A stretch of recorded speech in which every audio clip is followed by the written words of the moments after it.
요셉은 따로 지파를 가져야 함에도 불구하고 특별히 요셉에게 있어서만 그의 두 아들인 므낫세와 에브라임이 각각의 지파를 이루어서 삼촌들과 어깨를 나란히 12지파에 포함됩니다. 그래서 이 12지파를 따질 때 요셉 지파라고 따로 명명되는 지파는 없지만 이 요셉 지파에 해당하는 요셉의 아들인 므낫세와 에브라임 이 두 지파는 합쳐서 그냥 요셉 지파다라고 내용적으로 이해를 하고 있어도 상관은 없을 것입니다. 오늘 계수된 걸 보니까 에브라임은 4만 500명에서 3만 2,500명, 그러니까 8,000명 정도가 감소를 했고, 므낫세는 처음에 3만 2,200에서 오늘 본문에 5만 2,700, 약 2만 500명이 증가가 됩니다.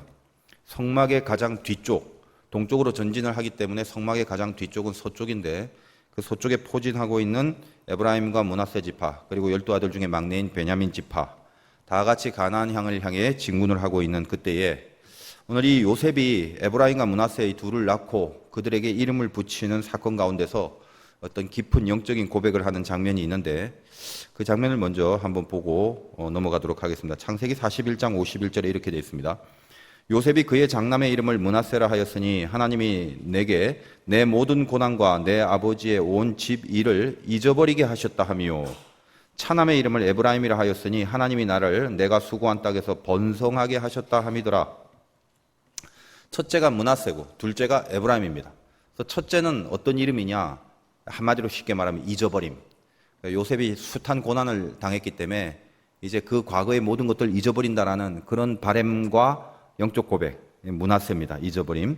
그리고 이제 두 번째 차남은 에브라임인데 에브라임은 번성함, 창성함, 형통함 이런 말이죠. 이 에브라임이라고 이름을 졌습니다. 그래서 요셉의 입장에서 보면 장자인 므낫세 다음에 차자인 에브라임, 수순이 그렇죠. 해석을 한다면 고난을 지나고 그 고난을 잊어버리는 시점쯤 돼서 다시 창성함이 온다 이런 건데 결국 요셉이 자기 자신의 인생을 바라봤을 때 처음부터 잘 된 게 아니라 숱한 고난 끝에 이 번성과 창성과 형통이 있기 때문에 그것을 아들의 이름에 반영한 메시지다라고 생각을 합니다. 창세기 48장에 와서 이제 야곱은 요셉의 두 아들을 데리고 오라. 결국 야곱에게는 이제 손자가 되는 거죠. 그래서 그들을 양자로 삼습니다. 이것도 어떻게 보면 파격적인 거죠. 손자인데 아들을 삼는다. 그 이유가 어디에 있습니까? 요셉의 지위와 요셉의 권위가 야곱의 다른 아들과는 달리 탁월했기 때문에 특별히 요셉에게 있어서만은 그의 아들, 즉 야곱 편에서는 두 손자를 아예 양자로 아들의 반열에 놓게 하여 요셉에게는 결론적으로 2배의 축복을 주려고 하는 그런 의도를 갖고 축복을 하게 되는 장면입니다. 우리가 이 요셉을 생각하면 형통이란 말 많이 합니다.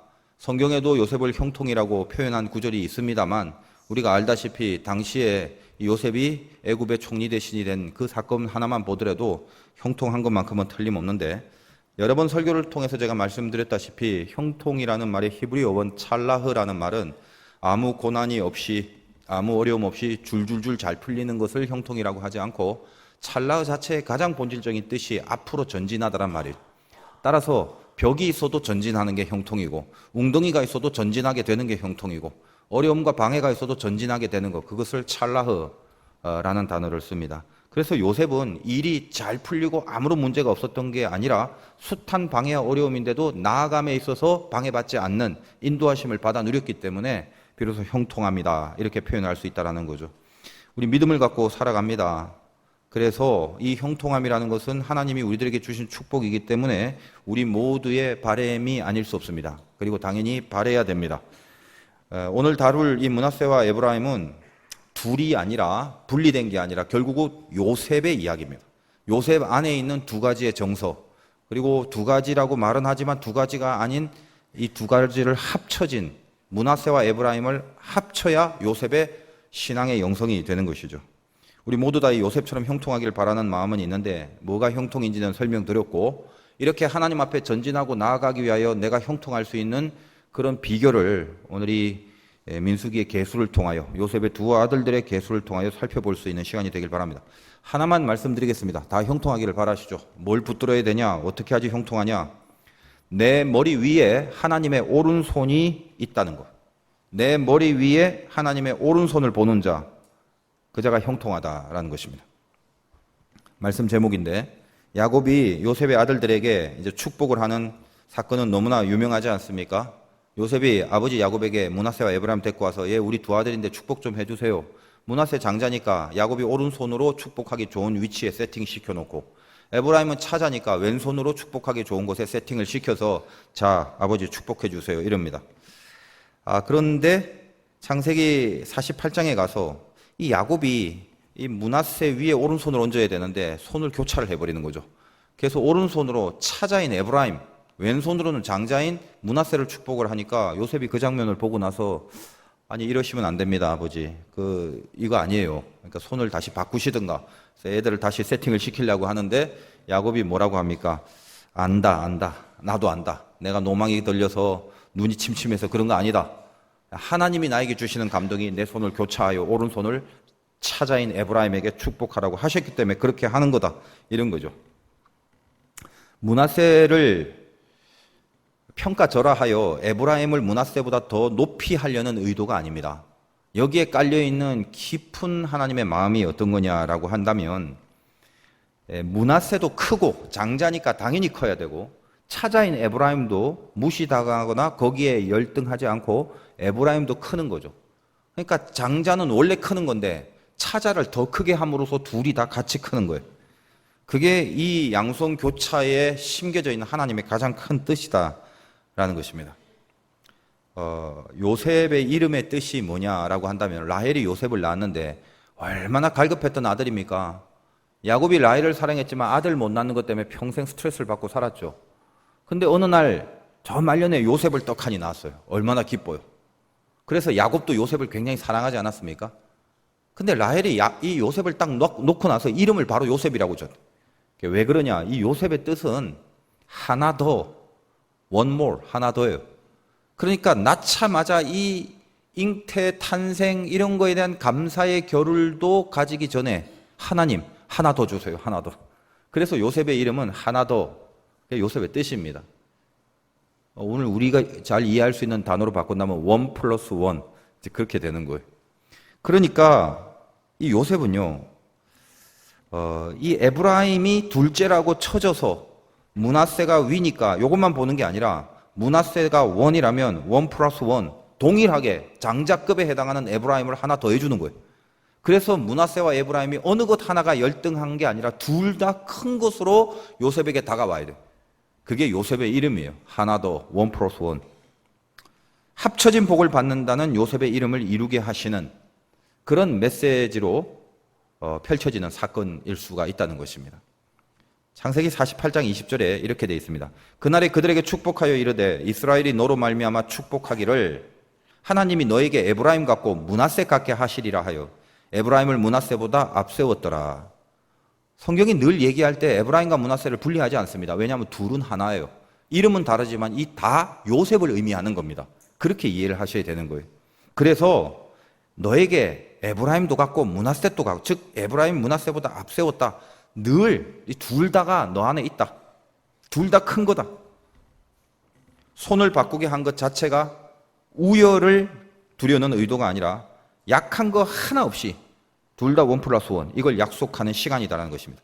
이것이 주는 깊은 영성이 뭐냐라는 거예요. 지금 요셉은 인생에 있어서 므낫세의 시간들을 겪어왔습니다. 아까 말씀드렸죠. 므낫세는 잊어버림, 그래서 고난의 의미가 강하고, 둘째 에브라임은 창성함, 형통함, 그런 번영의 뜻이 강하고. 근데 요셉의 인생은 뭐예요? 므낫세의 그 친한 과거들이 있지 않았습니까? 잊어버리고 싶은 과거들, 깊은 고난들. 근데 이게 너무 심하기 때문에 우리가 이 요셉을 바라보면 과연 요셉이 그 극심한 고난 가운데 형통이라는 것을 희망하고 소망했을까?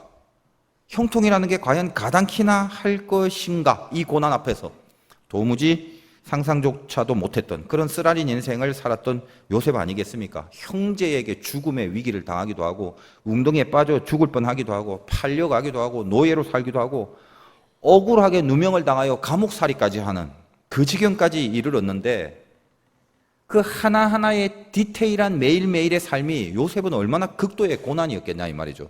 그게 므낫세라는 이름이라. 그래서 성경은 시편 105편 17절에서 19절까지 그 고난의 한가운데 있는 요셉의 정서를 이렇게 표현합니다. 그가 한 사람을 앞서 보내셨으며 요셉이 종으로 팔렸도다. 그의 발은 착고를 차고 그의 몸은 쇠사슬에 매였으니 곧 여호와의 말씀이 응할 때까지니라. 그의 말씀이 그를 단련하였도다. 그의 말씀이 그를 단련하기 전 자체의 그 모습, 단련하기 전의 모습이 발이 차고에, 그 옛날에 무슨 노예 영화 같은 거 보면 빈 발목에 쇠사슬 이렇게 채워놓으면 걸어다니면서 피가 철철 떨어지죠.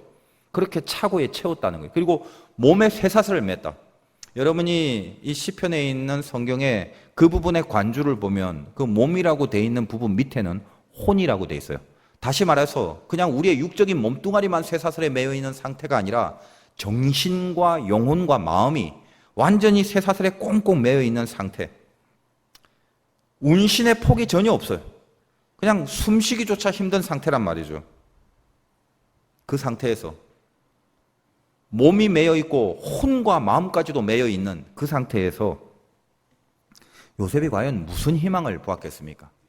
그것이 요셉에게서는 므낫세예요. 정말 잊어버리고 싶은 과거. 거기서 무슨 희망이 있었겠냐 이 말이죠. 아, 내가 어릴 때 해와 달과 별을 보니까 나한테 절하더라. 보니까 인생 잘 풀릴 것 같은데 내가 그런 꿈을 본 사람이니까 내가 비전을 품고 한번 잘 이겨봐야지. 이랬겠습니까? 혼과 몸이 쇠사슬에 매여 있는 상태인데. 이 인간의 고난과 아픔이라는 걸 너무 쉽게 보시면 안 됩니다. 좀 쉬운 고난도 있지만요, 하나님이 딱 작정을 하시고 불 속에 딱 집어넣을 때는 그 고난은 굉장히 극심합니다. 무슨 희망과 소망을 품고 아주 잘 이겨내는 그런 모습이 아니에요. 요셉을 높이 들어쓰기 위하여 저 풀무불 속에 집어넣는데 그 상태가 혼이 쇠사슬에 매인 상태라는 말은 그냥 당하고 있는 수밖에 없는 상태예요. 소망을 품고, 그때 비전을 품고 내가 이거 이길 수 있어 그러면서 넉넉한 승리를 보였던 그런 고난이 아닙니다. 쉽게 생각하시면 안 돼요. 우리가 흔히 하는 말로 죽지 못해 숨만 쉬고 있는 거예요. 우리에게 풀무불 같은 고난이 닥칠 때는요, 그 상태가 됩니다. 교회 다니고 있고 예수 믿고 하나님 따르고 기도를 하고 있어도요. 내 모든 것이 쇠사슬에 묶여진 상태에서 희망 붙잡고 일어날 만한 여력이 없단 말이에요. 신자들은 고난에 대한 설교와 메시지를 굉장히 많이 들어요. 그래서 아픔이 오면 퍼뜩 거기서부터 힘을 내는 그 일반적인 근거가 뭐냐? 환난은 하나님이 주시니까 소망 보고 견뎌라 그거죠. 그래서 아주 유명한 말씀, 환난은 인내를, 인내는 연단을, 연단은 소망을 나눈다. 이건 잘 외우고 있어요. 맞습니다. 그 하나님의 진리입니다. 그래서 무슨 생각을 하냐면 어떻게든지 지금 당하는 고난을 잘 극복하면, 이걸 잘 이겨내면 그 극복과 이김과 그 견뎌냈다는 조건으로 말미암아 그 다음 단계에는 형통함이 온다라고 생각을 하고, 그래서 그 형통함을 바라고 지금의 고난을 이기려고 애를 쓰는 게 일반적입니다. 틀린 건 아니죠. 틀린 건 아닌데 그게 잘 됩니까 이 말이에요. 더 깊은 원리를 알지 않는다면 우리 다 힘듭니다. 여러분이 어떤 고난을 이겨냈다 할지라도 사실은 그 승리가 우리가 갖고 있는 실력이나 영성이나 무슨 기가 막힌 그런 어떤 깊은 내공이 있어서 그래서 이겼다고 오해하시면 안 돼요. 사람의 의지라는 것은 그리 훌륭하지 않습니다. 요셉도 마찬가지겠죠. 므낫세라는 이름을 지으면서 이 잊어버림, 내가 이 고난이 얼마나 극심했는지 그냥 잊어버릴 정도로, 그러니까 므낫세를 바라보면서 이런 생각 아니겠습니까? 이 고난을 아무튼 잘 이겨내기만 하면 그 다음엔 에브라임 형통함이 올 거야. 한번 잘해보자. 내가 지금 쇠사슬에 매여 있지만 파이팅, 비전 생각하고 꿈 생각하고 한번 이겨보자. 왜? 에브라임이 있으니까 이길 수 있어. 잘할 수 있어. 뭐 그렇게 이겼다라고 혹시 생각하지는 않냐 이 말입니다. 다시 말해서 므낫세, 고난과 창성함, 에브라임 그 사이의 시차가 어때요? 요셉도 그렇게 생각하고 우리도 생각합니다만 이거죠.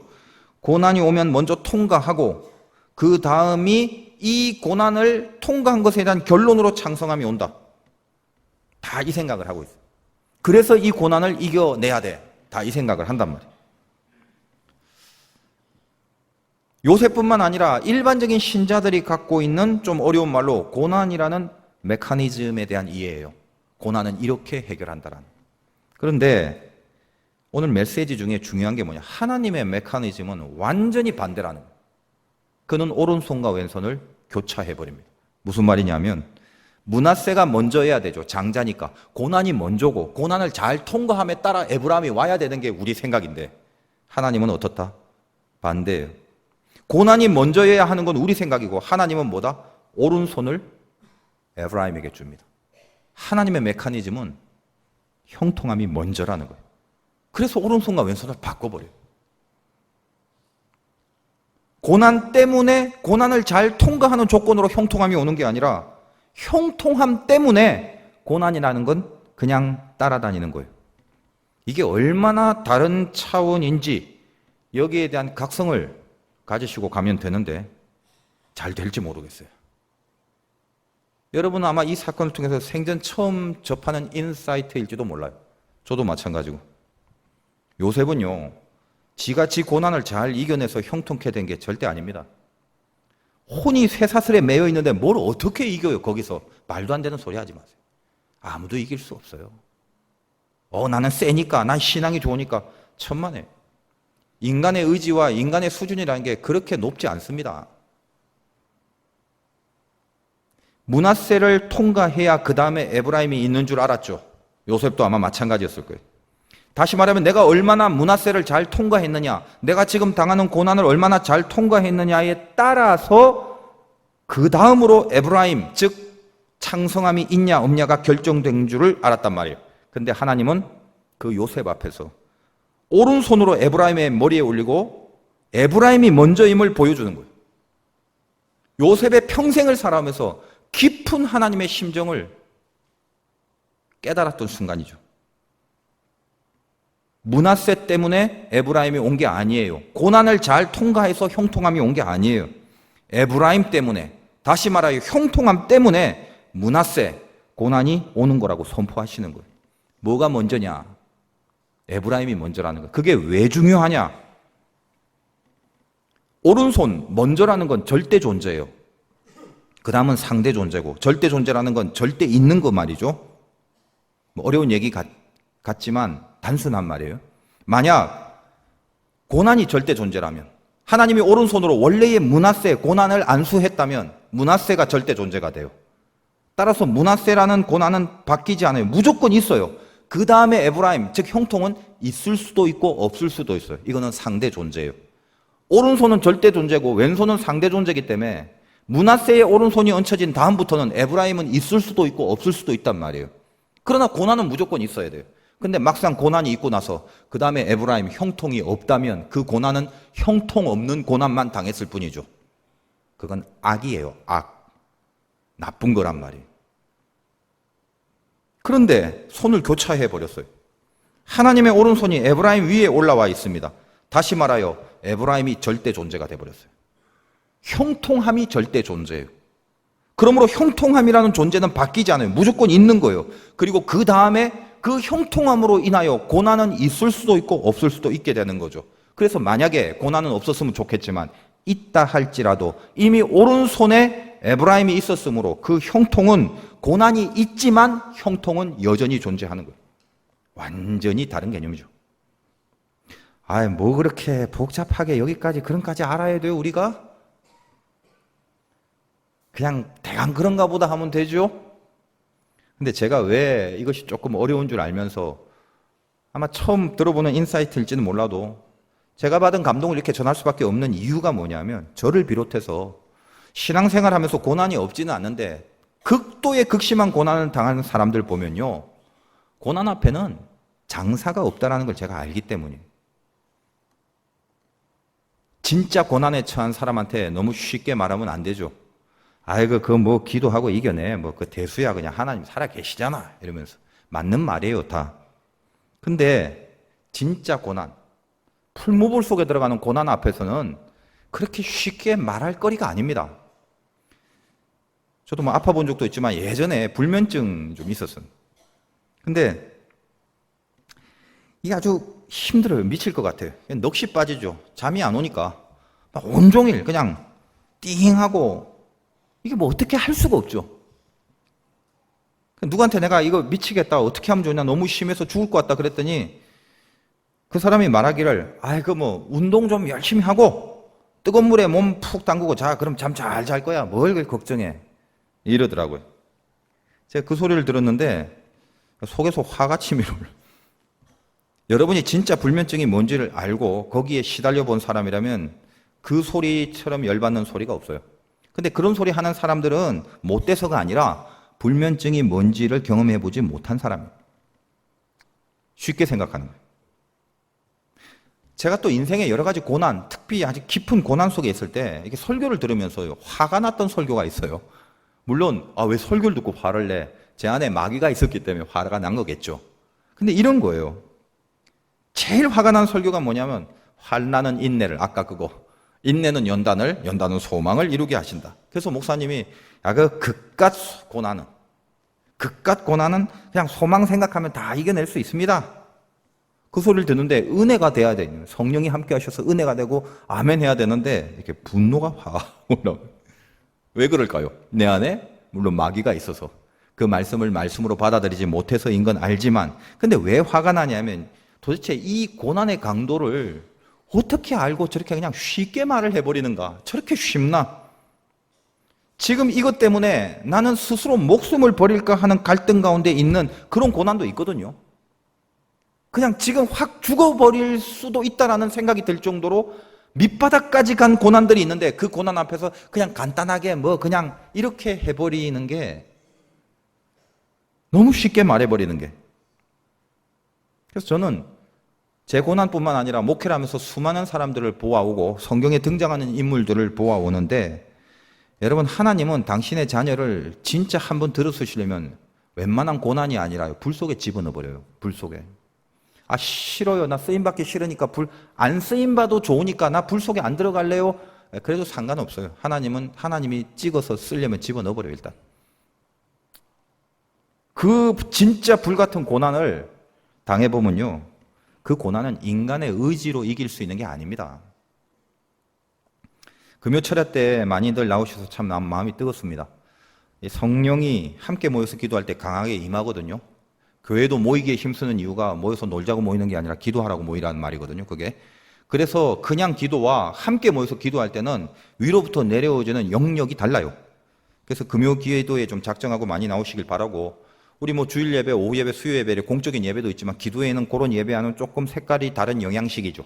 그러니까 사람이 건강하려면 골고루 먹어야 건강하듯이 여러분도 기도회 같은 건 안 해보셨으니까 일주일에 한 번 정도는 하나님 앞에 무릎 꿇고 외치고 통성기도하고 굉장히 필요합니다. 그리고 이상하게 금요철에는 제가 말씀 준비할 때도 뭔가 이렇게 마음속에 여러분들이 기도하러 온 그 간절한 심령들이 있기 때문에 하나님이 주시는 그 영감들이 좀 다를 때를 확실히 많이 느껴요. 아무튼 간에 설교를 이제 다 끝나고 이제 통성기도를 하고 제가 이제 문 밖으로 나가는데 저 뒷부분에 어떤 한 청년이 정말 열심히 기도를 하고 있어요. 그 청년, 철야 거의 안 나온 청년이 진짜 오랜만에 나왔거든요. 참 뜨겁게 기도해요. 그래서 흐뭇했어요, 마음이. 야, 은혜 받았구나. 생전 안 하는데 이렇게 철회해왔고 이렇게 뜨겁게 기도를 하다니. 그래서 너무 이제 가슴이 뿌듯했는데 그 다음날 이 친구가 저에게 연락이 왔어요. 그리고 이제 여러 가지 무슨 얘기를 하면서 힘든 얘기하면서 인생 못 살겠다고 신세 한탄하고 원망하고 그러는 거예요. 그래서 내가 야, 너 어제 그렇게 열심히 기도하더니 이 원망을 하고 있냐 지금? 제가 그 금요 기도회 때 이런 말을 했거든요. 저 밑에 가면 두 가지 선택이 있다. 사람이 말을 통해서 원망을 하거나 말을 통해서 기도를 하게 되는 두 가지 선택의 기로에 쓴다. 그때 말을 통해서 기도하는 길을 가라고 그 얘기를 했는데, 너 지금 열심히 기도하는 폼이 있더만 가만히 봤더니 계속 너는 원망을 토하는구나. 그랬더니 이 친구가 하는 말이에요. 목사님, 기도했는데 마귀가 이겼어요. 이렇게 얘기를 하는 거예요. 얼마나 웃겼는지 몰라요. 근데 그게 우리가 그렇다는 거예요. 기도를 해도 마귀가 이길 때가 있어요. 용을 써도 쉽게 고난을 이길 수 없다고요. 다 알죠, 어떻게 해야 되는지. 환난, 인내, 연단의 숫은 모르는 바 아닙니다. 다 또 믿고 있어요. 납득도 가고. 그러나 뭐예요? 다 알지만 지는 거예요. 다 아는데 안 되는 거예요. 그게 우리의 연약함이에요. 불 속에 집어넣는데 용사가 어디 있습니까? 쇠사슬이 혼에 매여 있는데. 기도를 좀 하게 되면 나름대로 각자의 노하우가 생기죠. 왜냐하면 하나님이란 인격과 내가 만나는 자리이기 때문에 각자의 캐릭터가 다르니까 만나주시는 방법도 좀 다를 거예요. 이거는 지극히 개인적인 거라서 객관적 진리는 아니기 때문에 그냥 제 얘기니까 한번 들어보십시오. 저는 이제 기도를 하다 보니까 기도 응답을 무엇으로 체크를 하냐 하면 항상 그 왼쪽 머리 위에 뜨거운 기운이 감도는 체험을 하게 됐습니다. 예전에. 근데 그때 이후로 기도 중에 왼쪽 머리가 뜨거워지면 이게 거의 응답이 오는 경험을 하게 돼요. 그러니까 처음엔 이게 뭐지 싶어갖고 내 이 왼쪽 좌뇌에 뭐 문제가 있나 막 두드려 보기도 하고 흔들어 보기도 하고 뭐 이렇게 껑충껑충 하기도 하고 이런 적도 있었어요. 근데도 계속 뭐가 뜨겁다 보니까 기도하다가 눈을 떠서 한번 봤어요. 뭐가 있나 진짜. 뭐가 날아다니나. 근데 그것도 아니었고 또 어떨 때는 너무 강해서 막 무슨 불 같은 게 머물러 있으면 눈을 감고 이게 뭔지 이렇게 손으로 이렇게 만져보기도 하고 그런 때가 있었습니다. 그리고 저는 그것이 하나님의 오른손임을 느끼게 됐는데 오늘 말씀 가운데 마치 므낫세와 에브라임을 교차하여 안수하듯이 제 이 오른쪽이 아니라 왼쪽에 하나님의 오른손이 올려주고 있다는 것을 느끼게 됐다는 거예요. 근데 중요한 건 이제 개인적인 거, 이건 누구나에게 적용되는 거 아닙니다. 각자 다 다른 거 아니겠습니까? 그 후로 제가 그 체험이 있고 제 응답을 그 뜨거움의 임재로 체크한 이후부터는 뭐가 달라졌냐면 기도를 한 다음에 제 반응이 달라졌어요. 예전에는 기도하고 만약에 뜻대로 되면 할렐루야 감사합니다 이제 이렇게 지냈죠. 그리고 기도를 한 후에 과연 이대로 하나님이 해주실까를 속으로 이렇게 약간 노심초사하면서 점검하고 살펴보고 기다리고 기대하는 긴장이 있었죠. 그래서 잘 되면 기도하는 뜻대로 되면 할렐루야지만 안 되면 물론 그 문제에 대하여 더 큰 하나님의 뜻이 있다는 건 알지만 뭔가 이렇게 이 긴장이 쫙 풀리지 않는 거죠. 큰일 났네. 왜 안 되지? 뭐가 잘못됐나? 그렇게. 근데 제가 그 임재의 경험이 있고 이것이 응답이다라는 것을 수없는 통계를 통하여 제가 확인한 이후에 저에게만큼은 이 임재를 딱 느낄 때 그 기도 후에는 그 문제에 대하여 하나님의 오른손이 먼저 나에게 손을 대주셨다는 걸 믿어버려요. 그리고 그 다음에 어떻게 되는지에 대해서 별로 긴장을 안 하게 되더라는 것입니다. 내 마음에 원하는 소원대로 진행이 안 되더라도 그 임재에 하나님의 오른손을 느껴버리면 그 자체가 응답임을 완전히 믿기 때문에 그래요. 내 뜻대로 안 될 때가 있어요. 내 기도의 제목대로 안 돼도 그것 때문에 노심초사하거나 긴장하거나 왜 이래 이렇게 나가지 않습니다. 예전은 어때요? 기도하고 나서 이게 이제 이렇게 돼야 이제 그 다음으로 가서 이렇게 응답이 이루어지는데 그런 메커니즘이 아니에요. 요 고난을 내가 어떻게 의지로 잘 극복하고 이기고 나서야 그 다음에 창대함이 올 건데 어떻게 이기지라는 메커니즘이 아니에요. 이미 오른손이 내 머리 위에 있습니다. 이미 형통함에 대한 하나님의 선포가 있어요. 이미 응답이 되었기 때문에 나머지는 그 응답에 필요한 부수물들 뿐이라는 거예요. 이미 에브라임이에요. 그리고 므낫세는 그 에브라임 때문에 그냥 있을 뿐입니다. 여러분 잘 생각해 보세요. 고난이 극심할 때 이길 수가 없어서 마음이 무너지고 막 나의 영역이 바닥을 치고 그럴 때도 분명히 있습니다. 그런 경험들 하시잖아요. 신앙생활 잘하려고 해도. 근데 저도 마찬가지입니다만 정말 이게 신비한 게 뭐냐면 이제까지 이렇게 잘못해왔고 이렇게 바닥을 지금 치고 있는 경우라면 이쯤 되면 하나님도 포기하고 그냥 팽개쳐 버려야 할 것 같은데 정말 신앙생활하면서 신기하고 정말 이상한 게 뭐냐면요. 그 바닥을 치고 그 고난 가운데 쩔어 있는 와중에서 하나님은 자꾸 조금씩 한 번씩 또 다시 기회를 주신다는 거예요. 기회를. 이거 왜 그래? 또 일어날 기회. 내 생각엔 끝장난 것 같고 하나님이 나를 손 털어버린 것 같을 때고 있고 나도 하나님 안 쳐다볼 거야 할 정도로 완전히 멀어져 있는 것 같은 느낌이 든 그 순간에도 이상하고 신비하게 나에게 일어날 기회를 주세요. 그 기회와 만나게 돼요. 어떤 은혜와 만나게 되고 어떤 깨달음과 만나게 되고 내 형편없는 상태에도 불구하고 일어날 계기들을 하나님이 주시더라는 거예요. 저는 그 경험이 굉장히 중요하다고 봅니다. 그 경험을 할 때마다 이건 내 의지가 끌고 가는 게 아니구나. 그 깨달음이 생깁니다. 지금 여러분에게 잊어버리고 싶은 므낫세의 고난이 있지 않습니까? 그것을 에브라임이라는 형통함과 어떻게 연결시킬 거예요? 이 므낫세를 잘 통과하고 의지를 발휘해서 잘 견디면 그 대가로 그 다음에 에브라임이 온다라는 구도를 꺾어버리세요. 그건 맞지 않습니다. 하나님은 우리 연약함을 아세요. 아무도 불같은 고난 속에서 거뜬히 이길 만한 존재가 세상엔 없음을 하나님은 아십니다. 우리의 실력과 우리의 의지에 맡겼다가 우리의 므낫세가 에브라임으로 연결될 일이 만무할 것을 하나님이 미리 다 아세요. 그럼 어떻게 나의 므낫세를 에브라임과 연결시킬 수 있는가?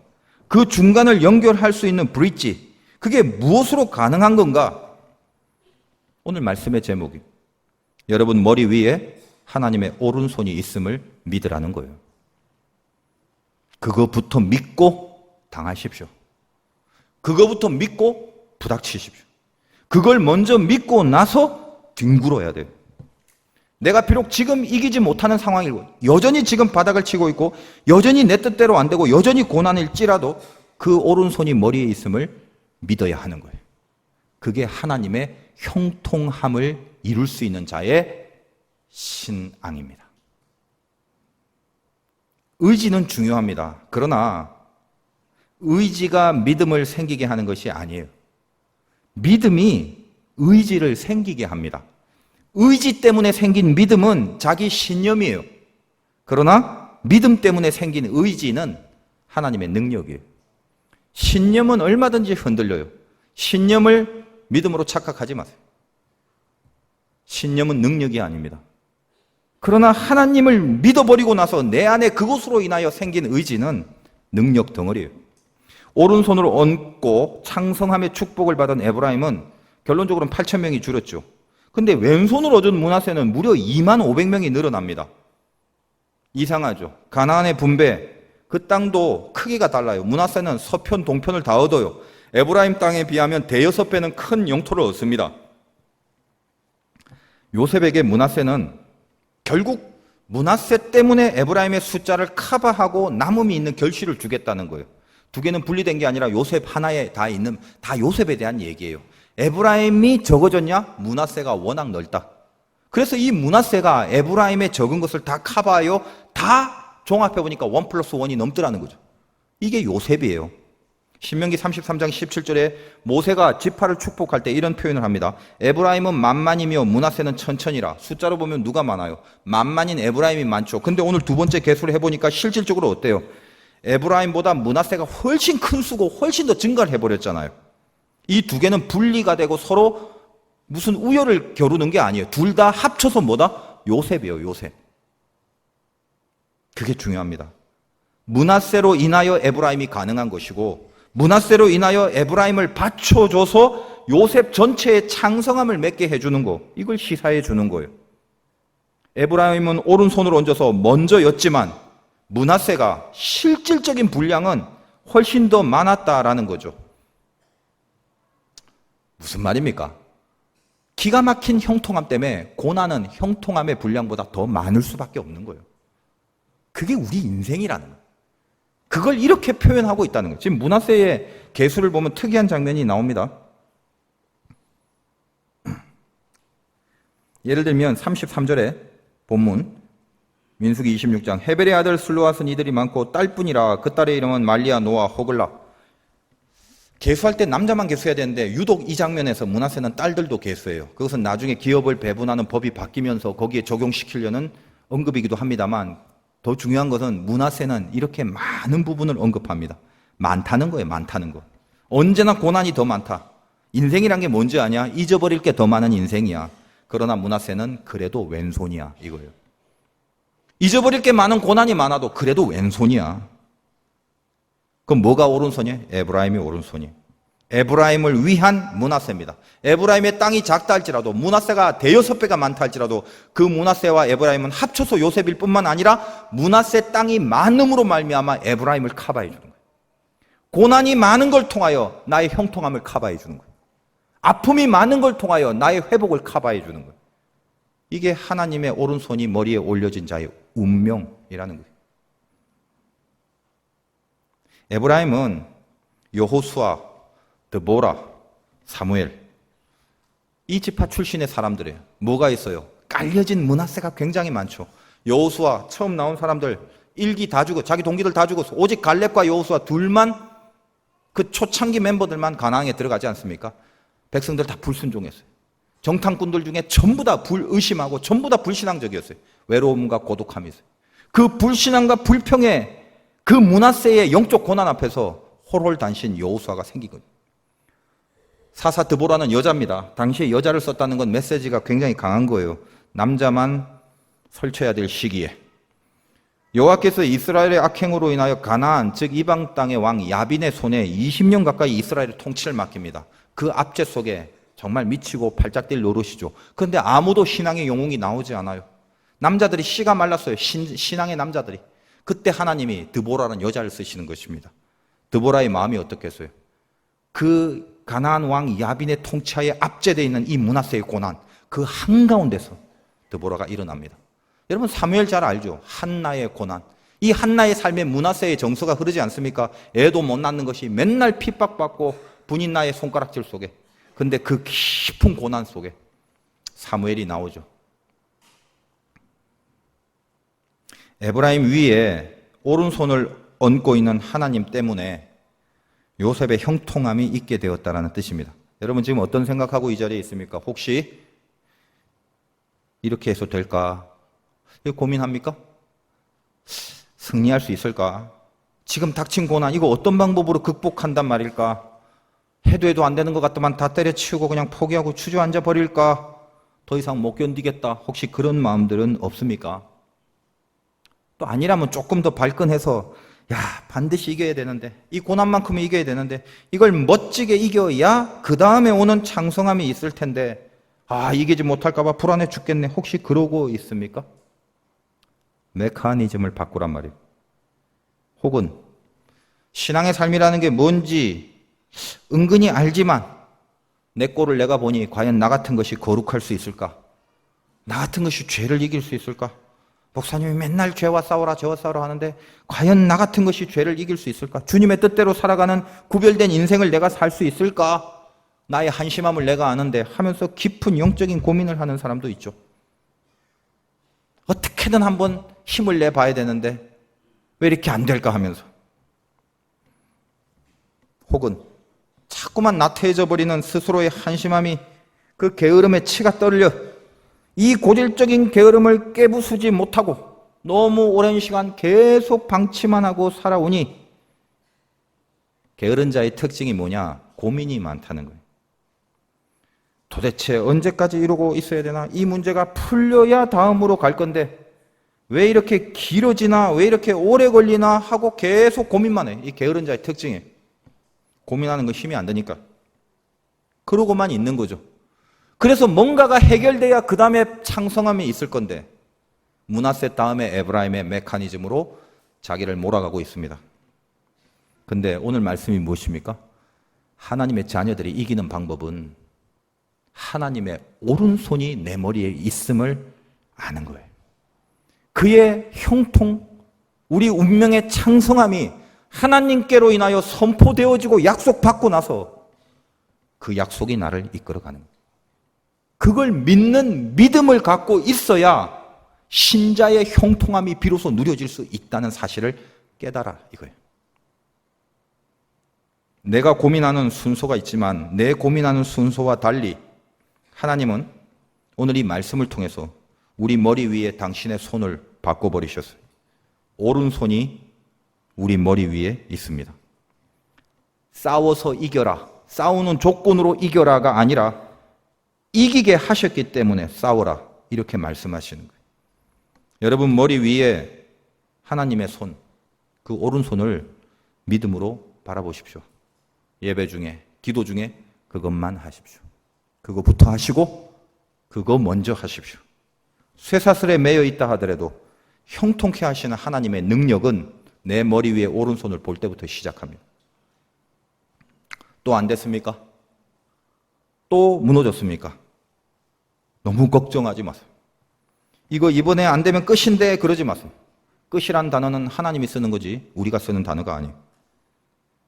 하나님의 오른손이 여러분 머리 위에 있음을 잊지 마세요. 그 손이 형통의 자리로 우리를 끌어갑니다. 일어나서 그 다음부터 믿을게요가 아니라 믿고 나서 일어나는 거예요.